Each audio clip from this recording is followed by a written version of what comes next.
The Gateway Project, which would add a tunnel linking New Jersey and Manhattan, and which most experts believe is critical to the region's economy and quality of life, hit a bit of a snag, to say the least, when the Trump administration declared late last year that the federal funding pledged to the project by the Obama administration was no longer in effect.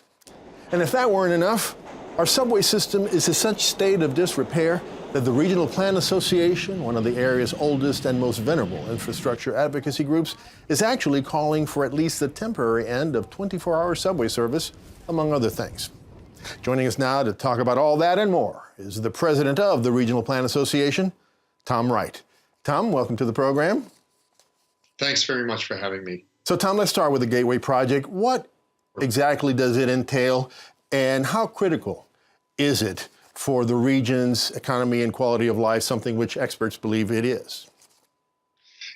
We consider it, most people consider it the single most important infrastructure investment for the entire nation, let alone the region or city.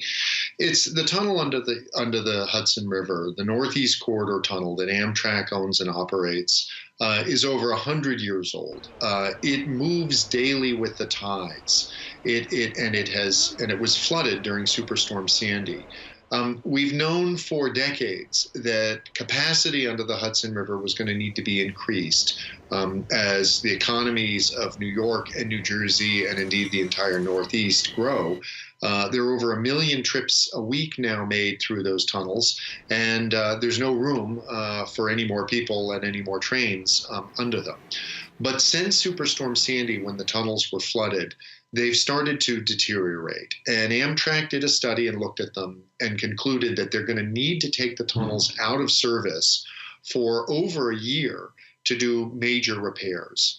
Losing those tunnels without having backup tunnels in place would mean that we would throw tens of thousands of drivers onto the roads that don't have any room for them. People would try to get on buses where there's no space. People traveling between New York and Boston and Washington would suddenly be flooding airports where there's no room for them. And so replacing those tunnels has really got to be the highest infrastructure priority for any administration. Well, the Obama administration had pledged to pay half of the cost, for the feds to pay half of the cost of building the tunnel. And the Trump administration says, wait a minute, 9 out of 10 people who would be using that tunnel are locals. Therefore, why should people, for example, from Louisiana or from North Dakota be paying for that? Don't they have a point? Well, we have a national economy, and people in other parts of the country, frankly, are relying on income generated in the Northeast, where we have about 20% of the GDP of the nation on about 2% of the land. So they all have a stake in this goose continuing to lay golden eggs. And what do you think? Do you think that the Trump administration will maintain its posture of not paying half or any of the cost of the tunnel, or do you think that they can change their minds? Look, the project, I certainly hope they can change their mind, and I think that they can, and I think they will have to. I think that this is a negotiation. It gets caught up in all kinds of issues in Washington, D.C., but putting aside the politics of this, one of two things are going to happen with this. Either we're going to move ahead expeditiously and invest and build that tunnel so that we have it in place, and then we can take out the existing 107-year-old tunnels and do the repairs that we need to, or we're going to wait for a catastrophe, and that will happen. And what Amtrak has concluded is all they can do is slow the deterioration of those tunnels. All right, so let's turn to the subways. You know, we had what Governor Cuomo called the public transportation summer of hell, which for many New Yorkers had turned into the fall and the winter of hell.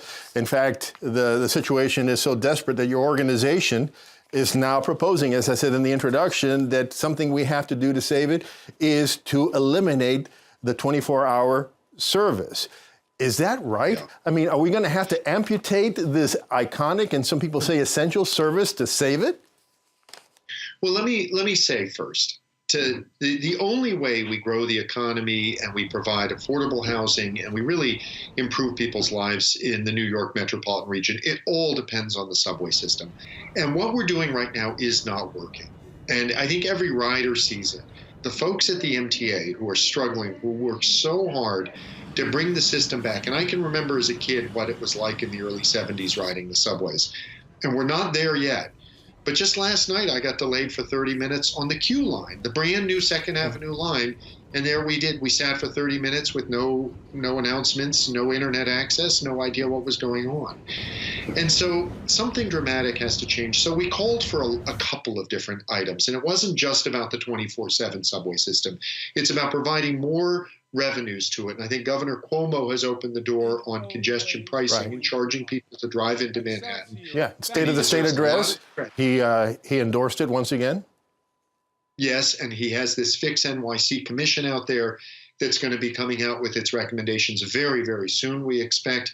And I think that he needs to move forward with that. And we need those revenues because we haven't been investing enough in the system. And also the mayor is against eliminating 24-hour services, as are most New Yorkers. I mean, it is an essential service, is it not? It is absolutely. But to be clear, we're not talking about eliminating all transit service.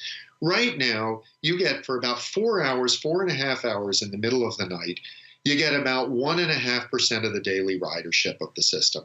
And the riders and the service that's given to those people is really pretty lousy. They don't get the express service. It changes between express and local, and the headways are very poor. So the people who are riding the subways right now at 2 and 3 o'clock in the morning are frankly also paying for having a lousy service.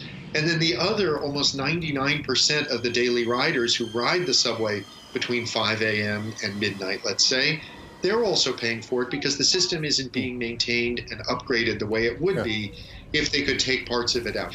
But in particular, you could be putting bus service in that would mimic the subway lines during those hours, and the buses would not be stuck in traffic because there's very little traffic during that time. You could improve bus service with signal prioritization and other things to give them express services. And so essentially, I think you could provide similar, if not better, transit service to those people who use it, and you would benefit all the other users of the system. All right, Tom, just to close on this, if your recommendations or something like your recommendations or the recommendations of your organization aren't followed up with or followed through, and if nothing is really done, what are the consequences to the city? Oh, well, I mean, right now what's happening is that New York City's been adding jobs at an extraordinary clip. In the last 6 or 7 years, we've added about 500,000 jobs. If you want to see what happens to a metropolitan region when the economy is very hot, but we don't increase housing supply, we don't invest on our infrastructure, we don't create the capacity for that kind of growth, just fly over to the West Coast and look at what's happening in San Francisco, which is the kind of, well, maybe it's really cheap to live in New York after all. And I mean that, honestly. We're seeing the economic growth that we're seeing in New York is generated by technology, by external factors and other things. People are going to continue to want to move into New York City. And if we don't create the capacity for that growth, if we don't increase our housing supply, if we don't invest in our infrastructure, people are going to get squeezed out more and more. The cost of living is going to go up. More and more people are going to live in smaller apartments and live further away from their jobs. None of that is a good outcome. And so that's why we think it's really important to seriously invest in these transportation systems and also dramatically increase housing supply. All right. Well, Tom, we'll have to end it there. Thanks so much once again for joining us today. Oh, thanks for having me. I appreciate it.